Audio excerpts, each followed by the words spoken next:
Before we begin, it's my pleasure to introduce our speaker for today, David Ng. With years of experience in the derivatives industry, David is a seasoned expert in this domain. Formerly, he served as the head of marketing at Philip Futures, where he led the team in driving growth and development in the derivatives market.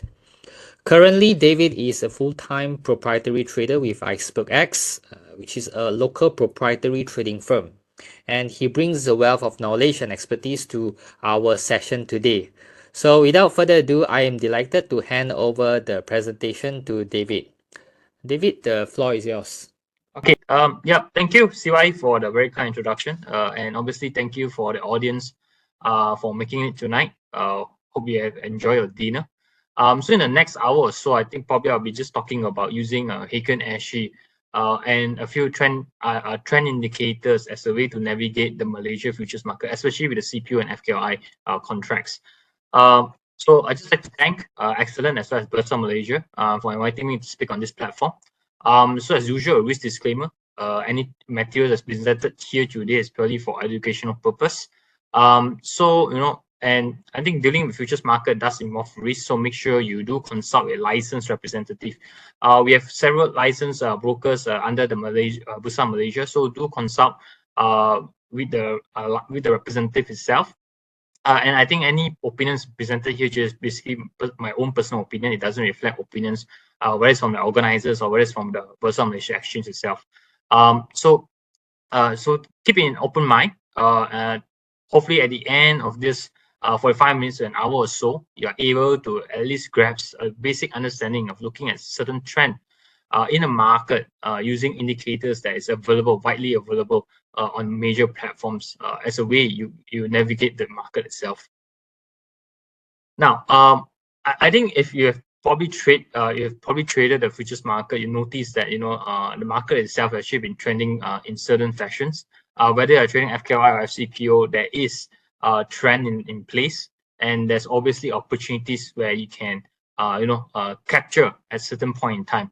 I think I'm a fervent user of Heiken Ashi as a tool to identify trends along the way. Now, Heiken Ashi, as we go throughout the next couple of slides, is basically a type of candlesticks, and it's basically derived from the Japanese candlesticks. It's a great tool. I will share you why is the reason why we use Heiken Ashi for trend identification. Now, using Heiken Ashi itself is may not suffice. I think it's good that you can also incorporate other trend indicators like moving averages, as well as directional movement indicator, which short form is called DMI.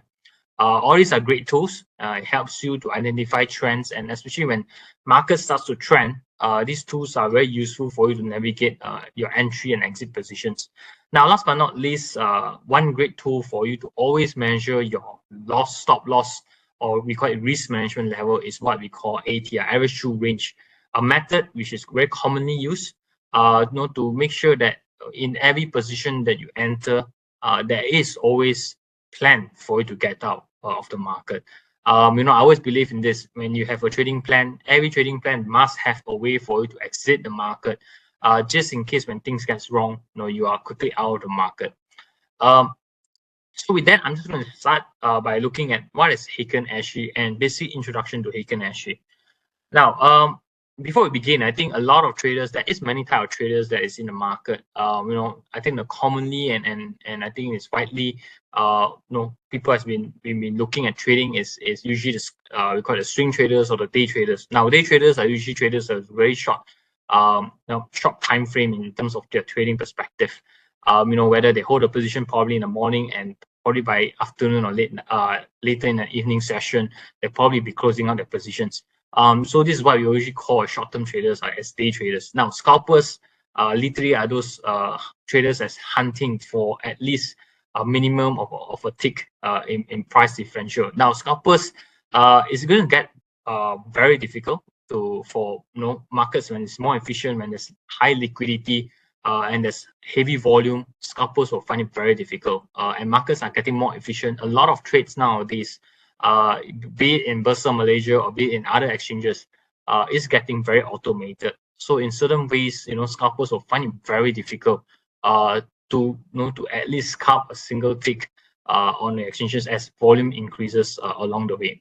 So swing traders is traders that actually look at the swing low and swing high in a particular market, or in other words, trend. So swings are also very common nowadays. As whether people are doing it trading as a full-time or part-time basis, usually they start off as probably a trader that's looking at swing in the market. Now, there's also one group that's technical traders. Now, technical traders is pretty much very common nowadays, as a lot of traders outside, they'll probably be focusing strategies that is involve technical. It's easy to comprehend. It's easier. It's not so time consuming. Like if you are a fundamental traders, if you're trading CPO market, you read a lot of reports, and those are very time consuming. So technical traders are well accepted in the sense that it's easier. And a lot of people probably with a lot of access to information, with a lot of webinar series that's going on. There's a lot of educational topics they can cover when it comes to technical. And technicals are usually break down into momentum traders and also mean reversion traders. So momentum are basically those who are looking at trends. Market tends to trend when there's momentum, then when there's a narrative. And therefore, I think these traders usually capitalize when market starts to trend. Now, mean reversion usually happens when market is going sideways. When there's no clear trend whether the market is going to hit higher or hit lower, is going to side range market, mean reversion strategies tends to perform well. Now, other than that, besides technical traders, there's always the fundamental traders. These are the group of traders where they look at reports, data, they analyze it, and they try to have a assumption where the market direction will hit. And eventually, based on those facts and figures, they try to form their own personal opinion of the market. Now, sentiment traders is a mix of both. We are basically combining technical and fundamentals together.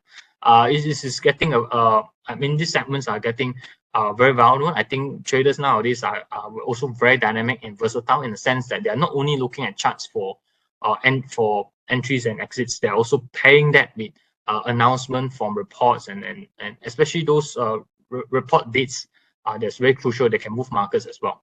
I think the last two groups, algo and quants, are the one as getting a lot of interest nowadays. Obviously, with introduction of AI and whatnot, technology is getting more advanced. Algo and quants group of traders are getting more prominent. Now, having said that, these are all very technical traders.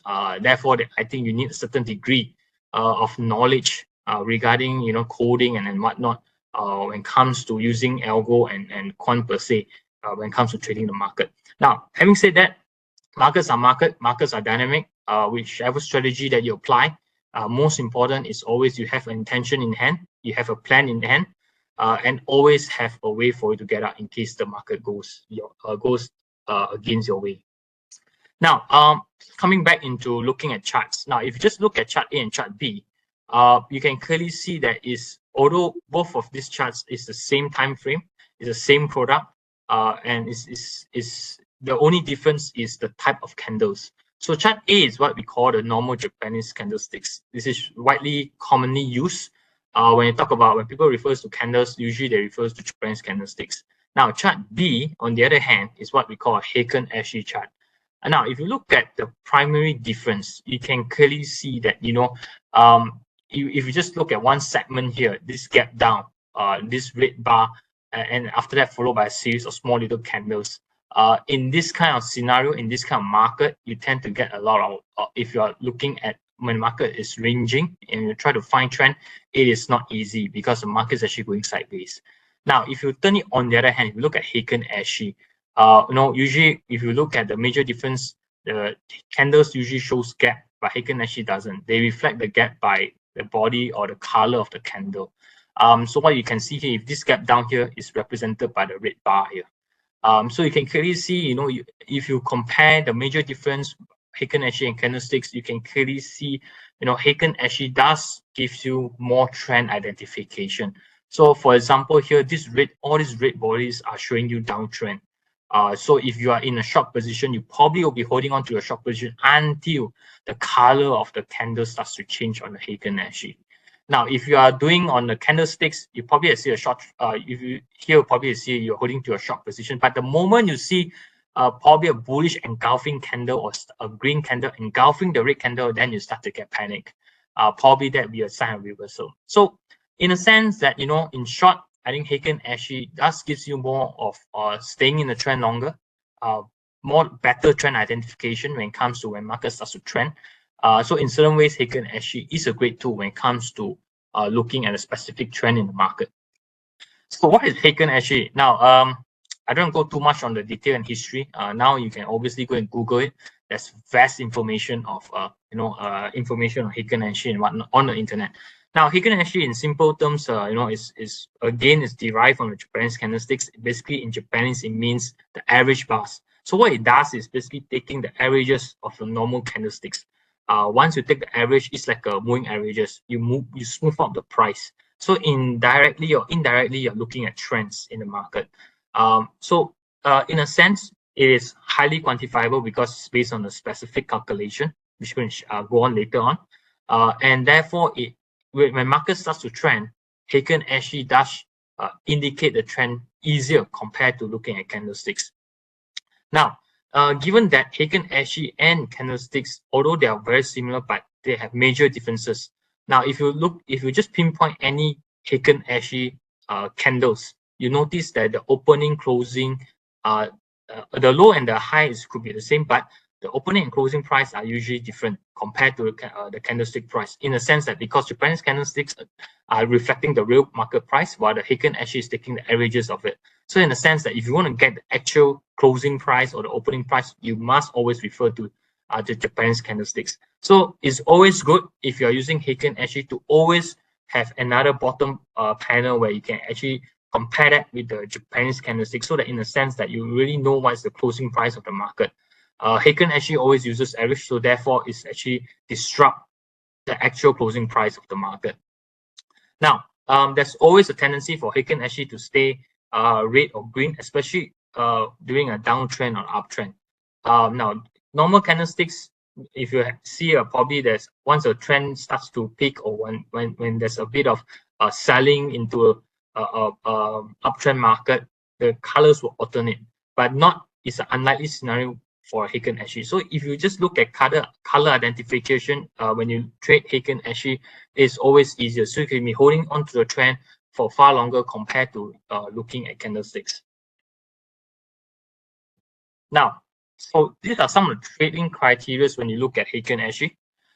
So there's only 3 very specific trend criteria that you need to know whenever you use Heiken Ashi. The first thing is, now in the uptrend market, for you, whenever you're using Heiken Ashi, for you to identify uptrend market, is always to look at the body of the candle. If the body of the candles is always green, and the body gets wider, it's telling you that the price has a momentum on the upside. Technically, it's an uptrend market. Always look for large bodies with green candles. Now, if the green candles have no lower wicks, which is always an upper wick, it's still showing you that's the strength on the uptrend.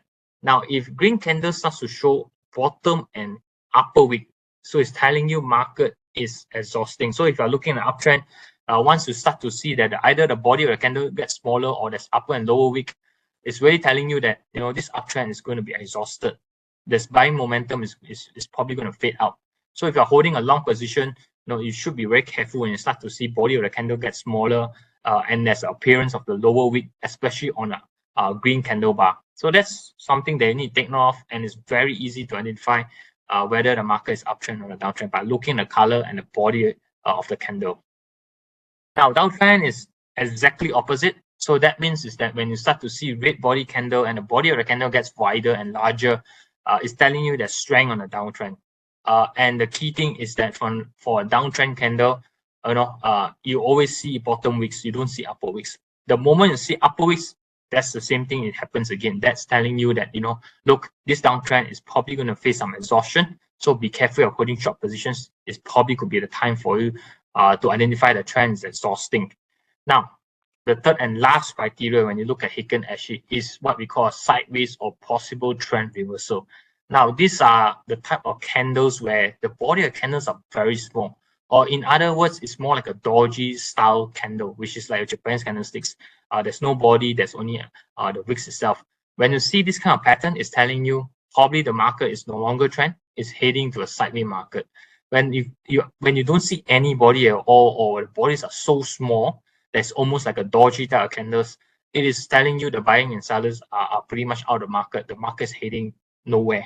So if you are in a trend market, you start to see bodies or dodgy type of candles, is signaling to you that momentum is definitely fading off. The market is probably heading sideways. Now, there's the sideways market is not only by a dodgy style candles. Even you see small body candles, when the color starts to alternate between each other, it also does indicate to you the market is heading sideways. So there's two separate scenarios that we can look at whether to identify the markets on a sideways market. So importantly is always to look at the body of the candle, the wicks, and the size of the body. So comparing between Heiken Ashi and Japanese candlesticks is very clear. Heiken Ashi, there's only three major forms of criteria that you need to assess. Whether the color of the body is green, red, or whether the body is big or small. Now, Japanese candlesticks, on the other hand, if you just look at Steve Nielsen's handbook on Japanese candlesticks, he has over 100 different combinations. And to really master candlesticks, it takes years of experience by looking at charts, various multiple charts. Again, is interpreting Japanese candlesticks is very subjective in nature. Heiken Ashi, because it's a fixed formula that is you can easily quantify it. So if you are doing algo or you're doing automated trading, you can automate your decisions based on Heiken Ashi just by looking at the formulas itself. So in other words, Heiken Ashi is more to trend, is more trend following. If I've seen a couple of slides back, when markets, if you look at candlesticks are showing you green and red candles subsequently, but Heiken Ashi still continue to show you green trends. It's telling you the market still has room to go up. So in other words, I think Heiken Ashi is more of a trend following rather than showing you reversals in the market. Candlesticks is very reversal by nature. If you look at most of the configuration or combinations in candlesticks, those usually points to when you see this kind of combination or you see this kind of appearance, it normally tells you the market is going to go on a reversal trend. So Heiken Ashi is more to color. In a sense, it's easier. So you see green, market is likely to go up. You see red, market is likely to come down. If you see series of green and red, it's probably telling you the market is heading sideways, and there's no way, there's no clear trend in the market at that point in time. So Japanese candlesticks is very pattern based. So it takes years, and you look at so many different patterns. If you look at Steve Nielsen's handbook, there's so many patterns that you got to master to really master the candlesticks, Japanese candlesticks. So Heiken Ashi, like I mentioned, is a derivation of Japanese candlesticks. So basically the same data, you still take the open, high, low, and close. But what it does is basically, if you just look at the calculation of Heiken Ashi close, now if the bar is green, the close is usually calculated by taking the open, high, low, and close of the current candle and divided by 4. So it's just basically taking the average of the open, high, low, and close. Now for the opening, if it's a green bar, usually it takes the open and close from the previous bar, and you just you just average it by half. So in a sense that it's also taking account into what happened overnight or the previous bar. In other words, it's also taking into account the gaps that happens usually when after market closes or not, and market resumes the next day. Usually there's a gap in prices. So in a sense, it's also taking into account the gap position as well. So if the same goes, if the bar is red, so the close is again looking at the average of the open, high, low, and close, and the open is looking at the previous bar open and close. So that's the major difference when you look at open and close on a Heiken Ashi candle, and you compare that to Japanese candlesticks. There is a difference, and usually people tend to get confused. So if you just want to take a reference point as to where the yesterday's bar closed, if you want to get all this information, it's always good to always compare Heiken Ashi with the Japanese candlesticks front, top and bottom panel, so that you can get a clearer picture as to the closing and opening price, because Heiken Ashi always take the averages. So do take note, when it comes to opening and closing price for Heiken Ashi, usually it differs as to compare to your normal candlesticks bar. So calculation of Heiken Ashi, again, with the sophistication of platforms nowadays, you don't have to calculate. But again, this because it's a methodical calculation, therefore you can quantify it. If you're doing algo, you're doing automated trading, you can put in a fixed formula to calculate Heiken Ashi on your program. So therefore, if you are doing automated trading, is easier and is flexible for you to implement. Now, besides that, if you look at Heiken Ashi, the candle high, even the high information is slightly different compared to your candlesticks. If the Heiken Ashi candle high, usually it takes the highest of the either tree, whether it's the current high price or the current Heiken Ashi opening price or the current Heiken Ashi close price. It takes the highest of these three numbers. Same goes for the low. Usually it's the lowest of the three, whether it's the low price of the particular candle, the opening or the closing. So really, it really takes into account gaps, overnight gaps in the price performance, and also is look at into the averages of the low and weak relation to the opening and closing, or the high weak relation to the opening and closing.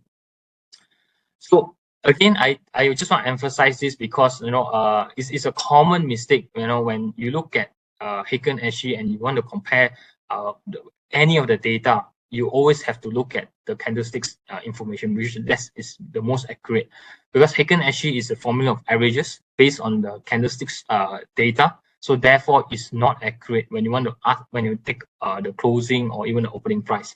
But it's important. I think Heiken Ashi helps or aids you, especially when you want to find trends. So Heiken Ashi, it takes into account the averages, so therefore it smooths out the price fluctuation. Unlike if you look at candlesticks, if the market tends to fluctuate, you get a lot of mixed signals. So for trend identification, Heiken Ashi definitely performs much better compared to candlesticks.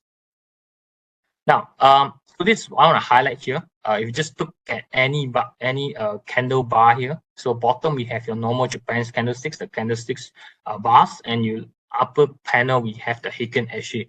If you just take this particular candle, you notice that the opening and you compare the opening price with the candlesticks is different, even the closing as well. So be very mindful.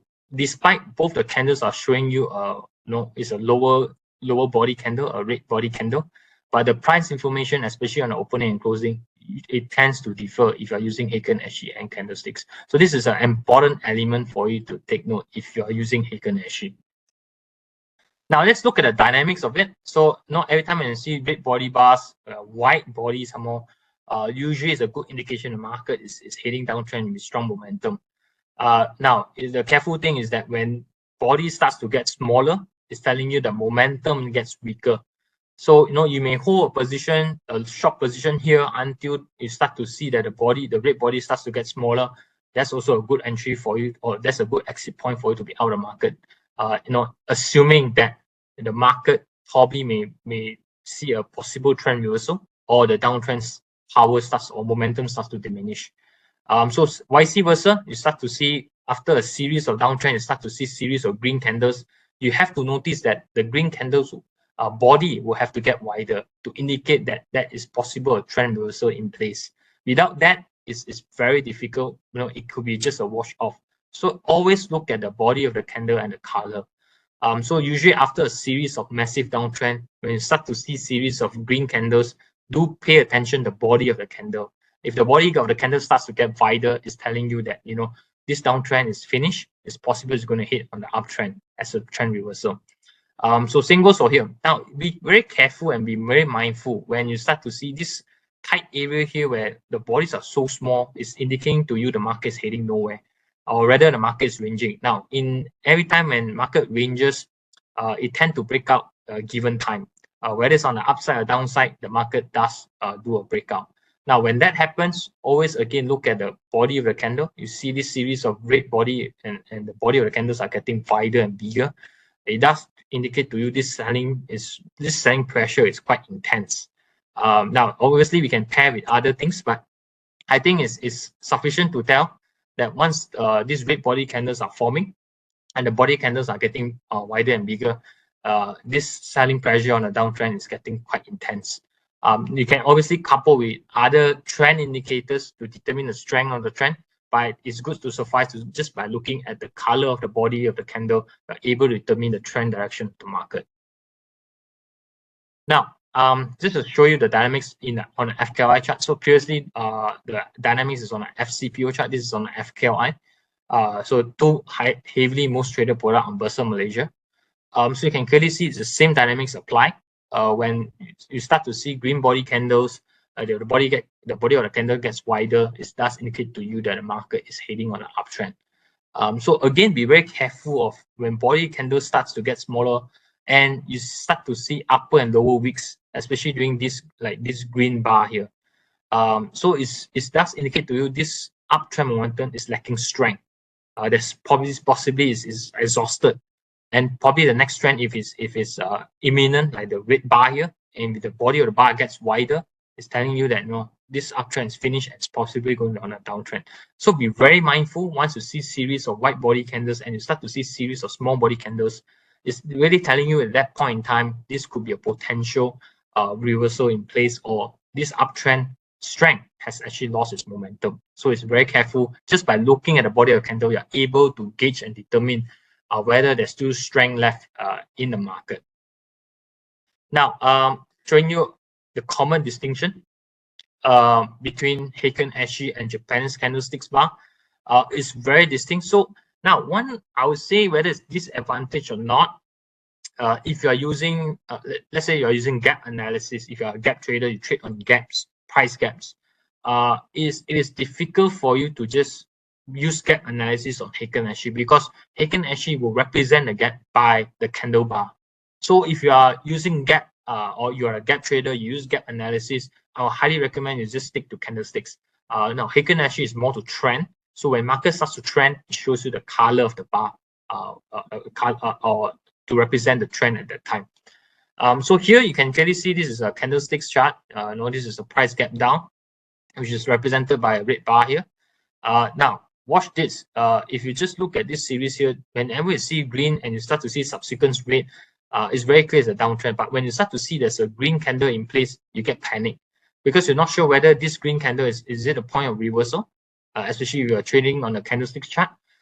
So if you just look at Heiken Ashi, you compare that with Heiken Ashi, it's still showing you red bar. It does indicate to you that this downtrend is still in place. Now, the only question, if you just look at Heiken Ashi, is when you start to see this green portion here. So in a sense, it's keeping you longer in the trend, it's keeping you longer in the market by looking at the color of the bars and also looking at the strength of the trend itself. Obviously here, when you start to see after series of red, you start to see series of green bars, you get a little bit, this could be a potential reversal in place, given that, downtrend market, the strength is getting lesser. There's weakness and momentum because of appearance of this green bar.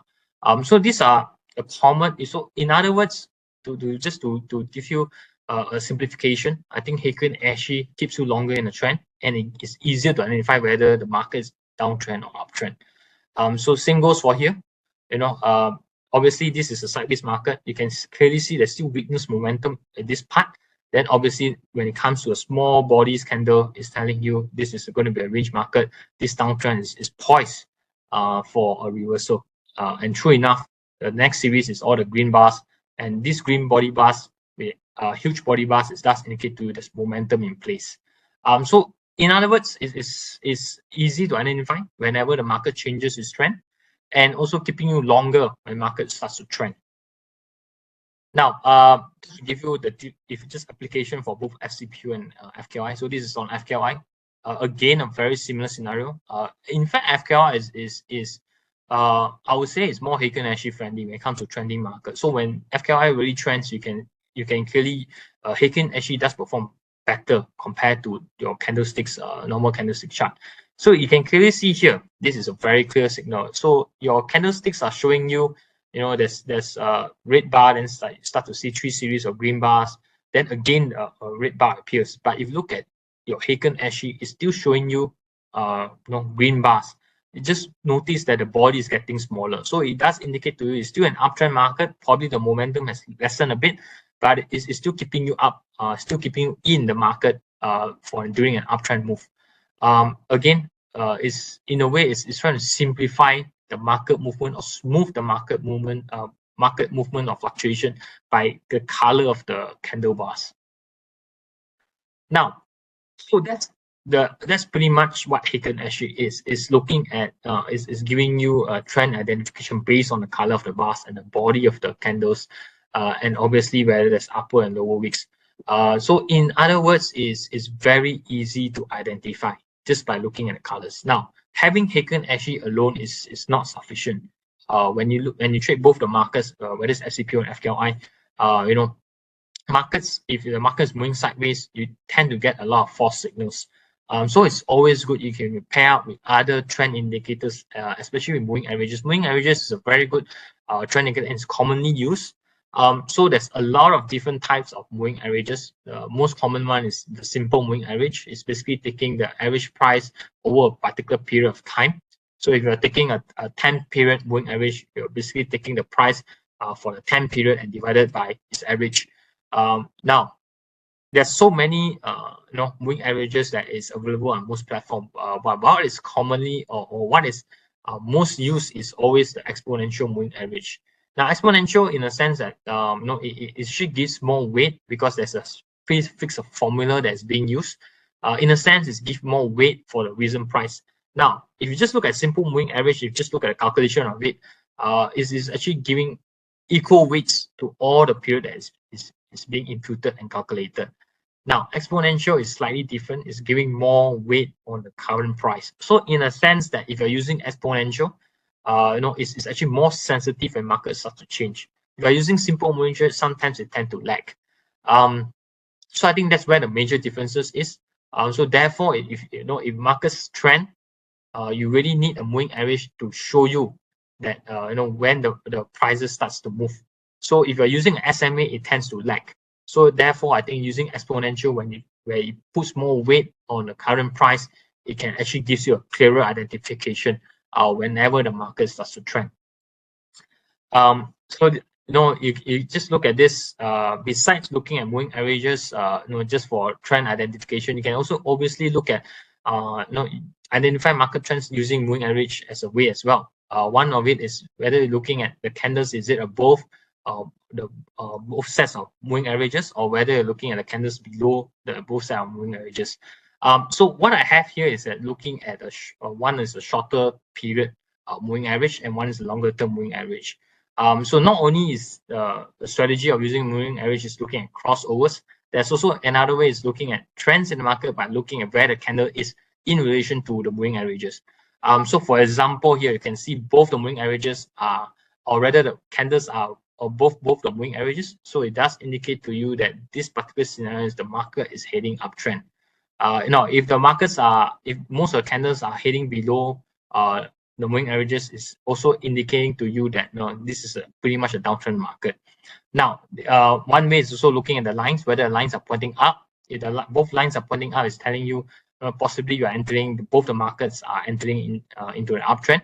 If the lines are pointing downwards, it indicates to you that possibly the market is heading downtrend.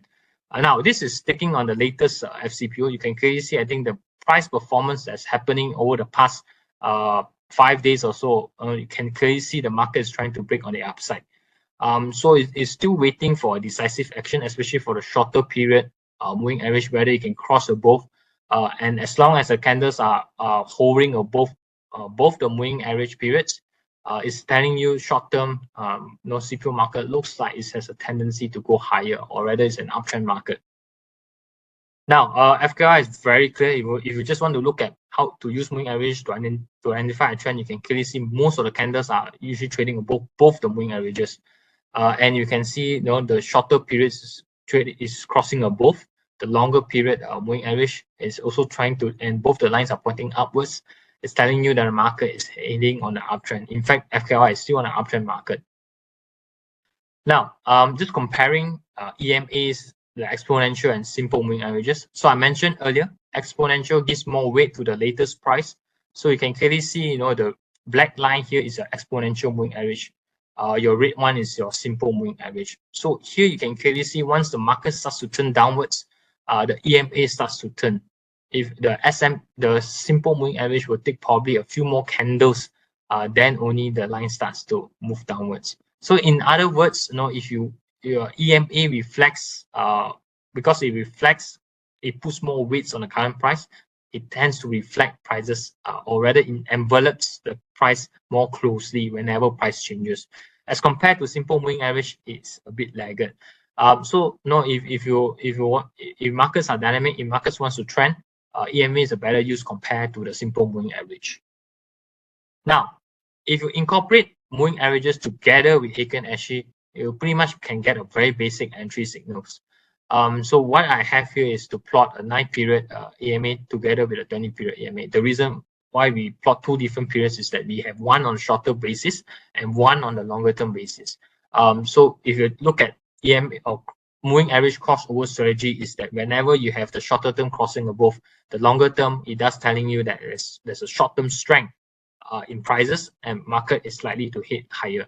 Now, if you incorporate that together with Heiken Ashi trend signals, that means if you start to see white green body bars and there's a bullish crossover on the moving averages, it's very likely the market is going to go higher, and that will be a very good entry for you to be taking a long position. So there's a couple of examples here. If you just look at the next slide here, so if you compare EMA crossover strategy with Heiken Ashi, you can clearly see. So one great example here is that when you start to see candles are trading below both the moving averages line, is telling you the market is on a short-term downtrend. And look at this Heiken Ashi bars. The Heiken Ashi body candles are getting wider, so it's telling you that this downtrend has momentum, the selling pressure in the market. So it's a very great entry for you to take a short position until when you start to see there's alternate green candles starts appearing, or when the red body candles become smaller. That usually does indicate to you that the market is likely may poised for reversal. But what is keeping you in a trend is also looking at the moving averages. As long as the candle doesn't break above the moving averages, it's telling you that the candles are trading both below both the moving averages lines. It's telling you the market is still on a downtrend basis. Now, vice versa, if you start to see green candles starts appearing, and there's a crossover, we call this bullish crossover because the shorter term is crossing above. So it does indicate to you that it's a bullish momentum in place. And if you pair that with green Heiken Ashi bars trend criteria, you probably can get a quite good signals on the uptrend as well. Now, you can apply the similar strategy on the FKY as well. Here you can have a very clear bullish crossover here.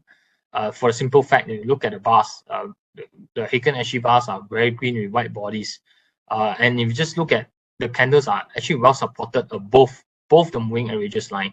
It's telling you that the market on the uptrend momentum is getting more persistent. So it's a very good way. It's a very good entry level for you to be in the market to have a long position.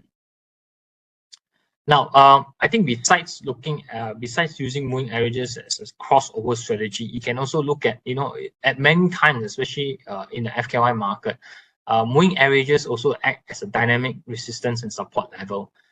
This is basically taking the 50 period and the 200 period EMAs, which is a common period calculation for looking at charts on the longer term basis. You can clearly see there's a lot of price is well supported above the 50 level, 50 period EMA. So it does indicate to you not only the EMA crossover as a strategy, but the lines itself is giving you the support and resistance levels whenever you look at the chart itself. Now, here again, it is also very clear. This is obviously the shorter term, the 9-period and 20-period EMAs. Again, not only is giving you as a crossover strategy, at this particular point in time, you can see the candles try to retest the longer period 20-period EMA line. It always tends to fail. So it does indicate to you that this downtrend is also quite fierce.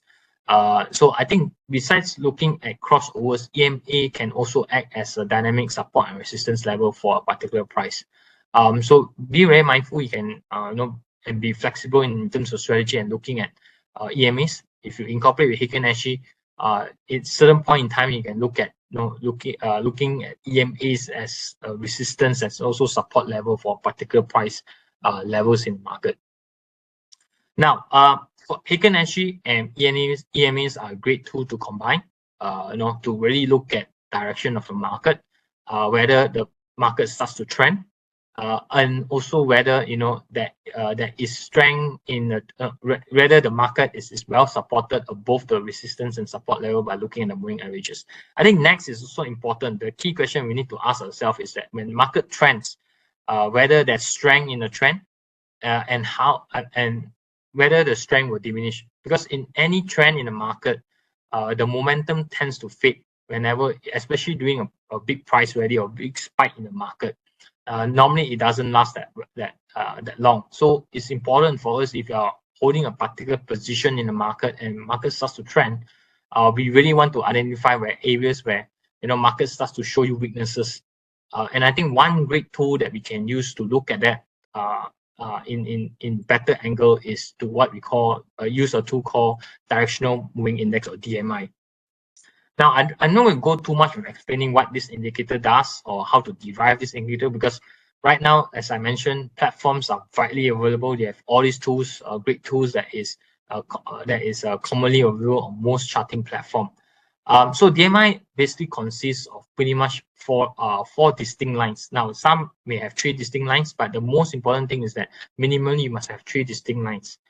So what are these 3 distinct lines? The first one is what we call the positive DMI, which usually tracks the difference between today's high price and yesterday's high price for over a period of, commonly period is 14 days. Now you can adjust that, but I don't recommend adjust. The default setting is 2 weeks based on the origination of the indicator itself. So you can shorten the period according to your whim and fancy, but then again, 14 days is very sufficient.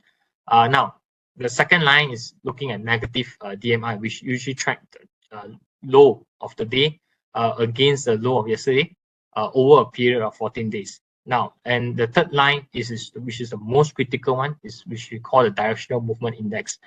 So what this indicator tells is not only the direction of the trend, it's also telling the strength of the trend, which is measured by ADX. Now, some indicators may have the fourth line, which is called ADXR, which is basically another smooth line for the ADX. It's not necessary. I think just having the 3, the positive, the negative, and the ADX line is sufficient enough for you to generate a very good indication where the strength of the market is. Now, I think one of the strategy of using DMI is very similar to using an EMA crossover, which means that since you have a positive DI, which usually signals that the market is trending higher, and when negative DI usually tells you when the market is trending lower. So whenever you have a crossover on positive or negative, is usually quite a good signal on the crossover strategy. Now you compare that by looking at ADX. ADX is the one that's very key. It's looking at measuring the strength of the trend. So I mentioned earlier, if you are staying on an uptrend per se, you need to know when the momentum of the market starts to fade. And one of the ways is looking at ADX. Now, there is a value for this indicator. It's range between 0 to 100. Now, it's very important to look at the ADX value. That I know some of the traders will just look at a crossover, or the moment positive DI cross above negative, is telling you, okay, market's going to go higher. Now, you can do that. But the key thing is that you want to ask yourself, is that the strength of the trend, is it going to be a strong momentum, or this is going to be just a forced break? So it's very crucial to also incorporate ADX value or ADX as part of your strategy when you look at crossovers. So ADX usually range from 0 to 100. The common notation is to look at the ADX value of 25. If ADX value is above 25, it does indicate to you the market is strong. There is a strong trend in place. Now, usually if ADX value starts to fall, let's say it's it travels from 20, value of 20 up to value of 60, telling you, okay, there is uptrend, there's momentum. But after 60, the value starts dropping. Let's say it drops to 50, it drops to 40. It's again telling you this uptrend is losing momentum. Now, if any ADX value that's below 25 is telling you there's no trend, there's no clear trend in the market. So therefore, you can see that the market usually ranges will have an ADX value of below 25. So that's how we interpret ADX value to very in a way to notify us where the particular trend persists. So it's a good way to combine these 3 strategies, these 3 lines together to form a particular strategy. So make it clear. So the bottom panel here is basically your DMI indicator. You have a positive DI, which is highlighted in green. Your red is basically your negative DI. So crossovers are simple. If you just look at this example, in the moment when the green line crosses above, or this is touching, but it crosses above, normally that is a good signal for you to take a long position. Now, if you compare that with moving average crossover, it's actually very similar signals. This is basically a bullish crossover on your EMAs as well, the shorter term crossing above. Now, obviously, this is a good signal to go for long because there's a short burst of upward momentum. The key question is we need to ask ourselves, is this upward momentum, is it going to last? So one of the ways is to really look at ADX, which is we'll see in the next slide. But it's important if you just look at crossover strategies on the DMI, it's very similar, giving very similar signals on your EMA crossover as well. So in other sense, it's actually quite overlapping. So the best way is you can use both, but keep in mind the reason you use DMI is more to measuring the strength of the trend rather than looking at crossover strategy, which is replicated by looking at EMA cross, which is already sufficient. So crossovers again are very simple. The moment you start to see example here is that you start to see the positive DI crossing below or the negative DI crossing above. It's telling you this downtrend is actually quite fierce. But whether to know how intense it is, we need to have we need to pair that with the ADX line to really gauge on how strong is the downtrend or uptrend is. Now, so this is basically, this black line is your ADX line, and this red line here, horizontal red line, is actually your 25 level. So like I mentioned earlier, any value that is above 25 does indicate to you the market is trending. So here you can see the ADX is rising. This downtrend here, that identified by your bearish crossover, has a strong downtrend momentum. So ADX doesn't tell you which direction the market is going to go. It's just telling you where how strong a particular trend is at that point in time. So careful when you start to see ADX starts to get flat and starts coming down. When you start to see this, it's telling you this downtrend, there's not much momentum left. Be careful. There's possible a trend reversal in place. So same goes for here. Here you can see this is a strong uptrend. You see your ADX value is approaching from a market where it's below 25, is telling you there's no trend in place. When it does to break out 25, it's telling you that this uptrend is trying to point to you that it's a reversal. There's an uptrend movement in the market, and this strength of this uptrend is quite strong. Until when you start to see ADX starts to pick, that's telling you that this upward momentum is probably going to reach its final breath in the market. So ADX is a very good measurement to tell you how strong a particular trend is. As you can see towards this most right on the chart, these red bars are very fierce. It's telling you this downward momentum has this downward pressure in prices has a bit of momentum given by the rising ADX value. So keep that in mind. 25 is a key level on the ADX. Anything that's above 25 tells you there's trend. Anything that's below is telling you the market there's no trend, is sideways. And when ADX starts to fall in terms of value wise, be very careful, because usually that is telling you that whether it's uptrend, downtrend, is facing weakness or facing absorption. Okay, this again same goes for FKLI. Looking at ADX value. Now ADX value on FKLI tends to I think in recent times it starts to go above 25, but in most cases it's actually trading at below 25. Is telling you that actually the market is heading sideways. There's no trend in place. So be careful when ADX value for FKLI starts to go higher. It's telling you there's actually trend is potentially trend in place coming shortly, and there's momentum in those, or rather there's strength in those trends. So now if you look at the proper DMI indicators, which is the three lines, you can see, first of all, you can get crossovers signals from the positive and negative DI, which is very similar to EMA crossovers. But the key thing is looking at ADX, the black one. The moment when black line starts to go above 25 and it's rising, it's telling you that this downtrend is very fierce. Again, the Heiken Ashi candles are also giving you very good signals. The body of the candles are getting wider and bigger each subsequent candles. So it's telling you this downtrend is actually very strong. So keep that in mind. I think if you compare these two, if you incorporate these two set of trend indicators, you can get a pretty good signals along the way. Now, and especially you are trading on a range market, when ADX always stays below 25, and the moment it breaks 25, and usually if this is quite a long period and the moment you start to see ADX just break its 25 level, usually that's a signal for you to take. It's telling you that the market is no longer trading at the range; it's really on a breakout. Whereas on the upside downside, usually when ADX starts to trend, it usually indicates the market is going to heading for a trend in the market. So I think the third and final bit in every plan, you always must incorporate a way for you to get stop out, and that's the key thing.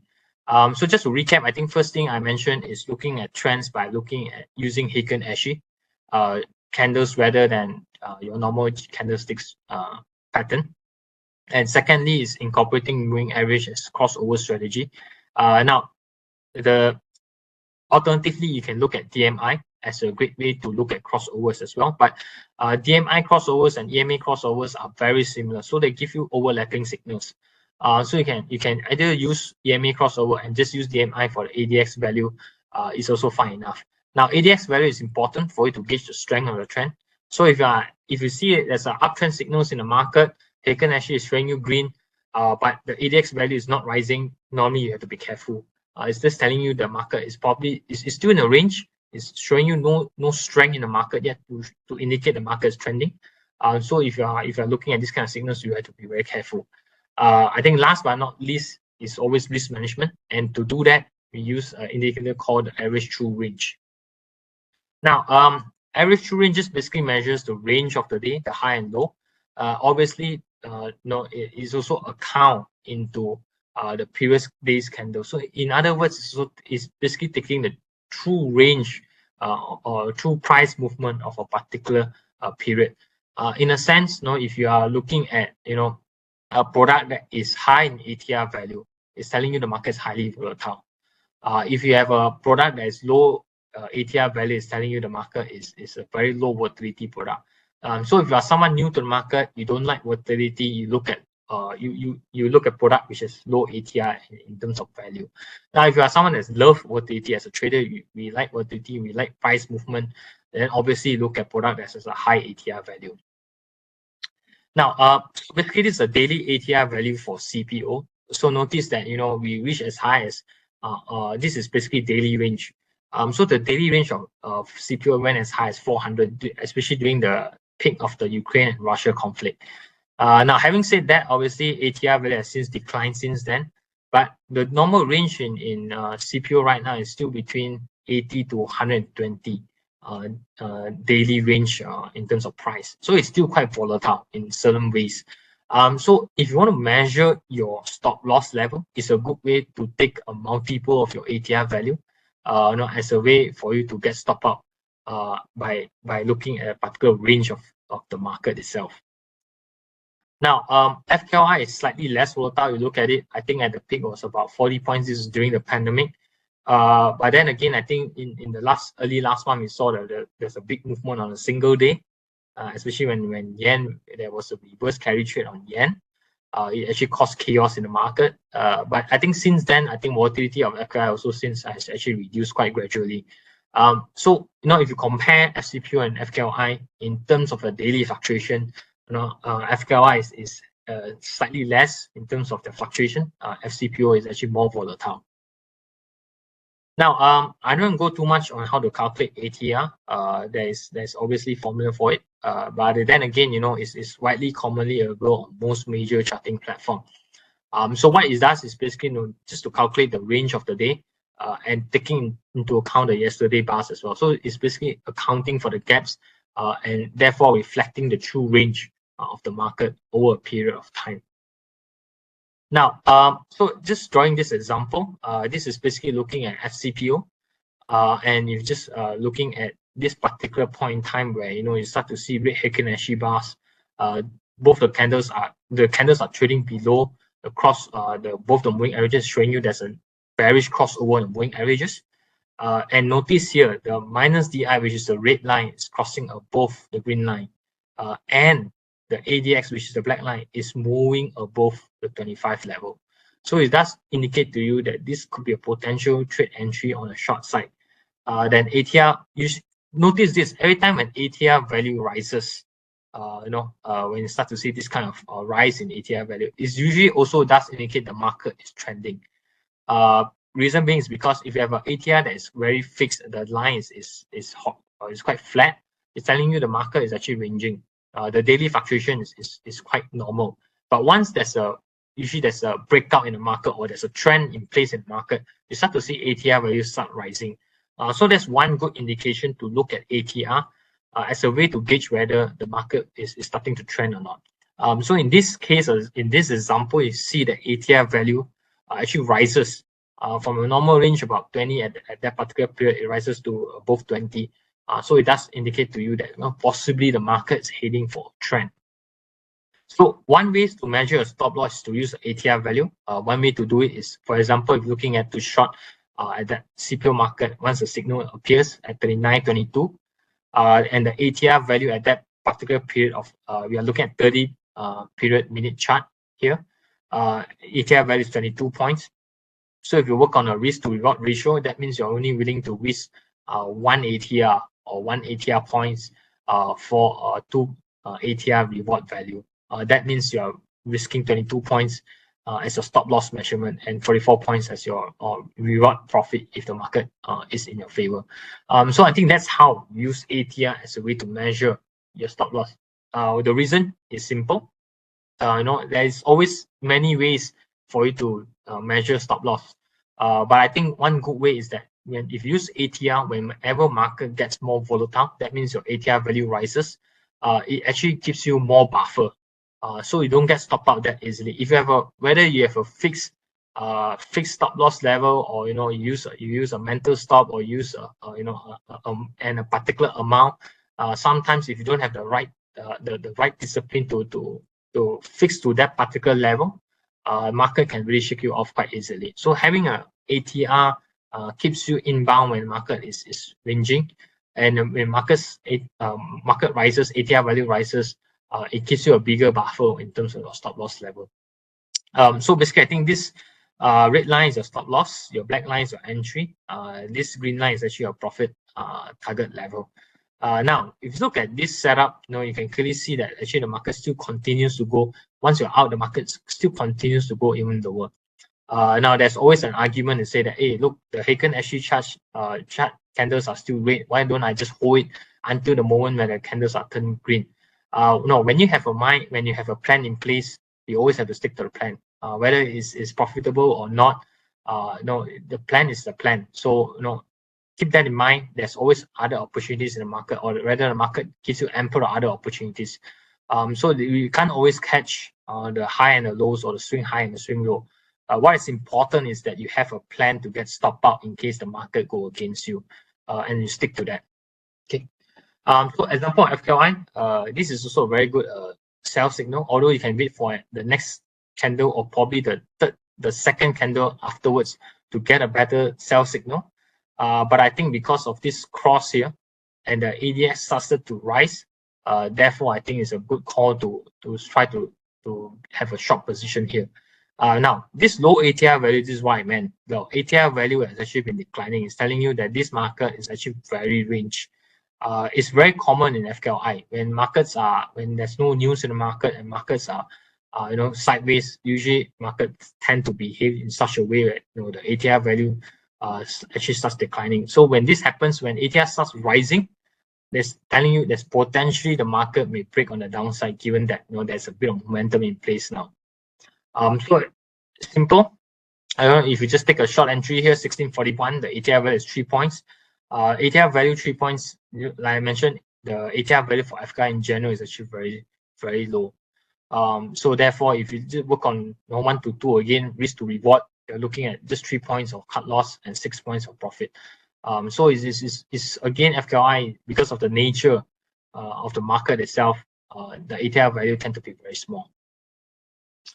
So I'm not going to go too much on it. This is what happened once you have positioned your entry and your stop loss level accordingly. Now, so I think that's summarized pretty much the 3 ways to look at it to really have plan in place. First thing is always to look at Heiken Ashi.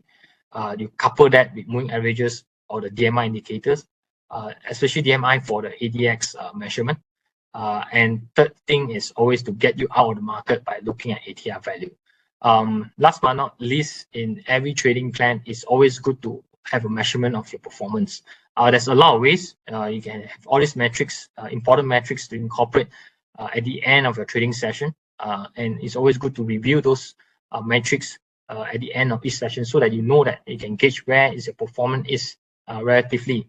Now, the key thing always is, it's not so much of your win-loss ratio. It's more of really what is your measurements of your risk. Keep in mind, as a trader, it's always very vital to manage your risk rather than keeping an eye on your profit. Well, profit is important, but I think risk is more crucial because that ultimately will make or break a trader. So keep that in mind. Now, this is basically FKI and CPO contract specs. I will not go into it. You can obviously look this up on Bursa Malaysia website to have more details. You can obviously also engage with the local futures broker. They are more than happy to help you. Now, so I've talked a lot on looking at technical reading. And I mentioned earlier in the beginning of the slide, there's many other ways to look at trading per se, not only technical. In some ways, if you're trading SCPO and FKY, it's also important for you to incorporate fundamentals. Now, there's a lot of factors that affect prices, whether it's CPO and FKY. Now, keep in mind, CPO is a commodity. So commodities are usually driven by supply and demand. Now, if you're trading CPO, there's always news like soybean oil, which is very crucial. It's a byproduct. They're competing for the same market. So any news on soybean oil will usually overlap to CPO. Government policies all these are also crucial factors to look at in terms of fundamental factors affecting CPO. Now, FKI is very much driven by external markets. It's also driven by domestically. So external markets like what's happening in US, even like geopolitics, all this will have an impact on the FKI market. No, I'm not going to go too much in detail on what the fundamental factors are, but I just want to share with you why, if you're trading commodities like CPO, is very seasonal in nature. If you just look at production patterns over the years for CPO, you notice that towards the year end there is lesser production. Towards the middle of the year, you have higher production. It's very seasonal. So in a sense that when you're noticing, if you're coming towards the year end, we are now in the last quarter of the year. Normally, you notice that you observe the production pattern tends to decline. So this is very seasonal. And this is the nature of trading commodities. So when seasonally you have weaker production, normally prices are stronger. So if you look at charts now, and you know that you are entering into a strong period in CPO, whereby production tends to be weaker, prices tend to be supported. So it is, if you have that information and you compare that by looking at the charts to find entries for you to long, that is a very good complementary effect by combining both fundamentals and technical reading to get a better understanding of the market. Again, I'm not going to go too much. It's very clear. You are moving into the last quarter. Normally, is a season where it's weaker in production, so prices tend to be supported. So if you are someone that you just because of I saw a technical reading and it's going short, keep in mind that you are in a strong period whereby production tends to be weaker. So fundamentally, it is quite supportive in a sense. So if you want to have a short in mind, be very careful whenever you're entering a strong seasonal period, strong seasonal price period for the CPO market. Now, touch a little bit on soybean oil, just because that it's very interesting that if you compare soybean oil and palm oil, this black line here is basically the average price over the past 10 years. There's always a premium and a discount market between both markets. You can clearly see right now where the market is heading is that you notice soybean oil is trading at a relatively discounted price compared to palm, or rather palm oil is getting more expensive, given also factoring the stronger ringgit. So as this persists, possibly you could see that fundamentally speaking, there's probably going to be a shift away from palm and then over to soybean. So this is some of the aspects and aspects to consider whenever you are trading palm oil to look at. Now, FKY is also another important element. Again, is heavily influenced by external factors and also domestically. So if you just look at this interesting relationship, commonly you probably observed over the last couple of days, ringgit has strengthened quite considerably against US dollar. And how is that performing to the stock market, or rather the index market itself? Over time, you see over the historical period, where every time when you have a stronger ringgit against the US dollar, you tend to see good performance in the index market as well. So having said that, I think there is a strong relationship whereby, you know, when your currencies are getting stronger, it's telling you there's more confidence in the economy. So therefore, there's more foreign inflows into the market, and that will support the index market. So these are the common relationship whenever you look at if you're trading the FKI. So now Malaysia is very driven in terms of commodity space. So not only CPO is an important commodity, there's obviously crude oil. So crude oil's price performance is also potentially be some catalyst for the market. Now, again, this all depends on what drives market. Crude oil news can also drive market. Just keep that in mind. Keep in mind, you know, Malaysia is very crude oil driven economy. So with a high oil price environment, normally that will support the equity space. But when you have low oil price environment, or no, there's more bearishness in the energy market, that possibly can drag the index market as well. Okay, now this is basically looking at FKY and Dow Jones. You know, they always say that, you know, Malaysia Malaysia and the US market, especially the Dow Jones indices, are like twins, brothers and sisters. Whenever one market goes up, you know, the FKI will goes up. Now there's instances and there's period where this relationship doesn't hold. In fact, it's very common for Malaysia index to perform relatively very different compared to other regional markets. You can observe along the way. Now, when other regions are doing well, Malaysia tend to be sluggish. But when other regions don't do well, we tend to perform better. So I think that's where, you know, our beta is lesser on the other end. It can view as a good way, but you know, if you want to base on this relationship, looking at other external markets to determine the index, the Malaysia index market, it can be quite a tough proposition, especially when the relationship doesn't hold. Now, I just want to share this bit. If you just look at this, is on FCPO market. This is on a December contract. You notice that the price performance for CPO of late is actually quite strong and supportive, especially holding above the 4,000 mark. What I know, I just want to point attention to the volume and open interest. You can clearly see volume has actually been increasing over a couple of periods, and it's also accompanied by open interest positions. That is telling you that when this uptrend in upswing, so not only looking at technical and fundamental, but looking at sentiment in the market, for a simple fact that when prices are going up and volume is rising, and open interest, usually open interest stands for open positions in the market, is rising, it's actually quite a healthy sign for the uptrend market. Why? It's because if a market is trending upwards and there's more participation in the market, means and more people willing to hold overnight positions, it's telling you that they're quite confidently that this uptrend can still continue. So that's the relationship between price and open interest.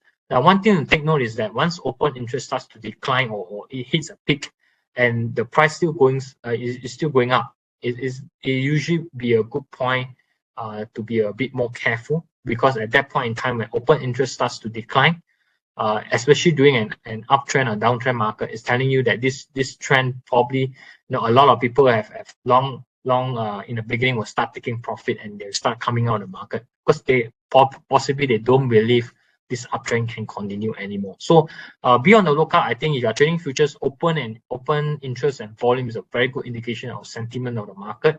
As long as people are still hoping that the price will continue, it's quite clear by looking at open interest and volume. So conclusion, you know, I think as a start, I always mention, you know, looking at trends. There's always this saying, you know, the trend is always your friend. So, you know, it's always a good proposition to be in, especially business proposition to be in. If the trend is going uptrend, you know, be in a position for you to ride the uptrend. It's very common mistakes that, you know, especially when the market starts to trend, it is very normal for people to always try to find the reversal of the trend. You know, market can trend how long it wants. Market can always be in a trending position. So you want to go against the trend is never easy. It's not an easy business to be in. So if the trend is up, find position for you to long. If the trend is down, find position for you to short. And there goes the saying, trend is your friend. Now, Heiken Ashi is a very good tool for identifying short-term trend, and it filters out a lot of noises because it's taking the average of the bar. So in a sense that if you compare that to candlesticks, it's much better. You have to incorporate moving average crossover as a way to determine whether you to get a better good entry and exit signals. Now, DMI is a great tool to have, especially the ADX, which measures the strength of the trend. So when the market starts to trend, it's good to identify whether the ADX value is rising or not. If the market is trending and the ADX value is not rising, it's possibly telling you the market is actually there's no strength in the trend. It won't last. So keep that in mind. And last but not least, in every trade plan, you must have a way for you to get stop out in case the market go against you. I think one great way to do that is to look at ATR, the average true range of the market. So keep in mind, keep the only thing in mind is that when ATR value rises, you have to willing to prepare to suffer a bigger loss because the market now is getting more volatile. So I think that's the only contention. But with bigger ATR value is also telling you have a bigger buffer, so you don't get stopped out easily whenever markets are usually looking out to fish stop loss levels. So when you have an ATR, wider ATR value are giving yourself a bit more buffer. Always also key when it comes to trading, it's always to measure your performance at the end of the day, to review those performances. So it's good to have always metrics in place and to review your trades after each trade so you can get an idea of where you stand and to gauge your performance in totality. So I'm just gonna end here, but I end with a quote. So if you're thinking to do this full time, and I've been doing this for almost 6-7 years now. I recently I was reading this book by Tom Hogarth called Best Loser Wins. In trading, it's always all about the risk. I know everyone is when they first come in is always allured by the promise of the profit potential, but it's never the profit potential. It's always about the risk management. So as a trader, the survivability of the trades in the market is the percentage is actually very low. So what keeps you in the game is always the risk that you are willing to manage, and you have to measure against those risks. So I'll end this with a quote from Tom Hogarth from Best Loser Wins. It's basically saying is that believe in defining your risk, and it's never about the reward. So with that, I'm just going to end here and just going to pass it to CY for any question and answers from the audience.